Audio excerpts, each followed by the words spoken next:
Device Technologies was formed 22 years ago, 1992.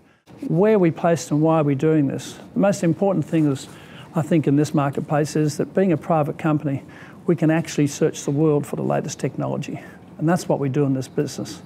So what we do, we don't only do that, we don't just bring a product in and we don't just sell the product. What we do is we also support the product. We have something like 70 engineers who work for Device Technologies, only work for Device Technologies, and support just our product.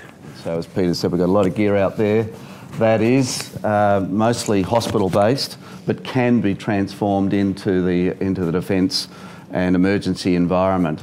Most of the platforms are digital, whether it's patient monitoring, vital signs monitoring, wirelessly or connected, and we make sure that the resources that you require will be deployed when you need them deployed, and that'll be via Connor and Peter. Again, like Device, it's a privately owned company, it's Australian. That gives us a lot of flexibility. We only represent those companies we think are the best in the market. Prior to setting up Mobilis Medical, OPEX Systems were involved quite heavily with the National Critical Care and Trauma Response Centre. Very good at is the infrastructure. So we'll provide the shelters, the ECUs, the electrical backup generators. What Device do is provide all of that medical equipment that would go into that field hospital capability. So we think it's a pretty good union. Just introduce you to Don Diesel. Don is the president of BlueMed. Don, which is a subsidiary of Alaska Structures. They're probably one of the biggest shelter suppliers in the world. From his experience, both within defence, Don was a lieutenant colonel in the US Air Force, and then as president of BlueMed, of setting up a field hospital either in a defence or civilian capacity in an austere environment. As you step into this type of environment, it's pretty jaw-dropping. You see trees, limbs ripped from trees. I've seen tornadoes that winds were so strong they pick up the pavement and just strip the pavement right off the ground. But it also destroyed one of the greater medical capabilities within that community. Several hundred people worked here.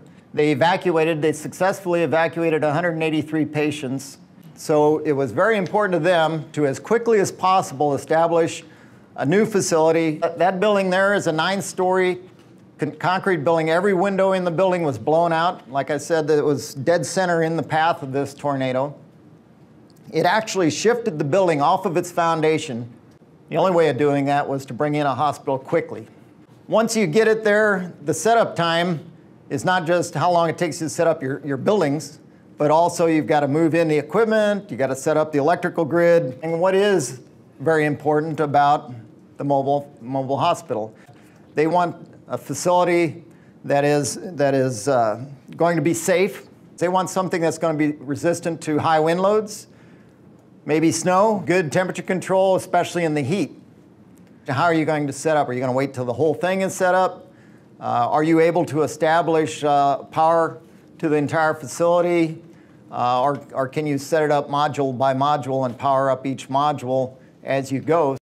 They took pride in the fact that they were able to keep their hospital functional in the face of this disaster.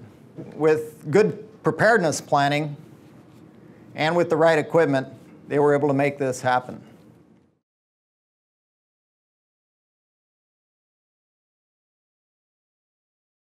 A Tiger team or a development team for the U.S. Air Force EMEDS program, Expeditionary Medical Support Program. So I got to see that ConOps at about the same time. We brought the EMEDS concept to a commercial provider of the shelters. There was 11 different hospitals that were compromised or destroyed. They wanted 3 200-bed mobile field hospitals. So what you're looking at is just one of those 200-bed hospitals with the staff housing enough to supply sleeping quarters for 150 persons. They wanted something that had been used operationally by the military, something that had been tested and proven operationally. The snow load measurement is a good indicator of structural integrity, reliability of a system. At least 20 cycles without damage. A little over 30 meters long and 6 meters wide. They required it to be air transportable, sling loadable. When I say intensive care bed, it's the bed and all of the equipment that's associated with it. It's supposed to be able to set the facility up in 72 hours. And that's just a rat's maze of of the facility.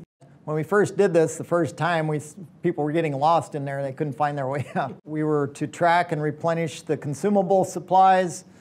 We're anticipating when the big one hits, we will gladly respond and help out